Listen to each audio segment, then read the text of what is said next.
5 વર્ષની અંદર આગકાંડમાં 3000 લોકોના મોત થયા છે। રાજકોટમાં પણ 28 લોકોના મોત થયા છે।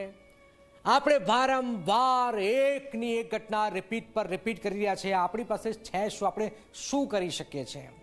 રાજકોટ અગ્નિકાંડમાં મોતને પેટેલા લોકોને શ્રદ્ધાંજલિ આપવા અંબાજીમાં હવન યોજાયું।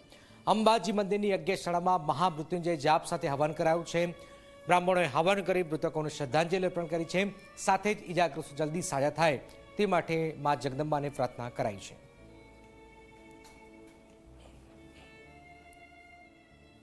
રાજકોટની અંદર ગેમ ઝોનમાં જે આ ગોજારી ઘટના બની છે, 30 જેટલા વ્યક્તિઓ મૃત્યુ પામ્યા છે અને જે ઘાયલ છે એ જે મૃત્યુ પામ્યા છે એમને આત્માને શાંતિ માટે અને જે ઘાયલ થયા છે એ જલ્દીથી સ્વસ્થ થાય એવી મા જગદંબાના સાનિધ્યમાં બ્રાહ્મણો દ્વારા મહામૃત્યુંજયનો હોમ કર્યો છે અને એ જલ્દીથી સ્વસ્થ થાય એવી મા અંબાના ચરણોમાં અમારી પ્રાર્થના છે।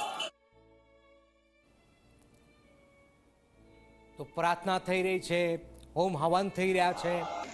દર્દનાક ઘટના અને પ્રભુ એ મૃતકોના આત્માને શાંતિ અર્પે એવી પ્રાર્થના પણ ઝી 24 કલાક કરી રહ્યું છે।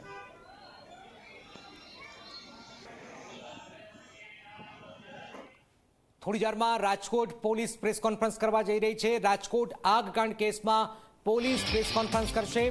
9 માસૂમ સહિત 28 લોકોના કરુણ મોત થયા છે।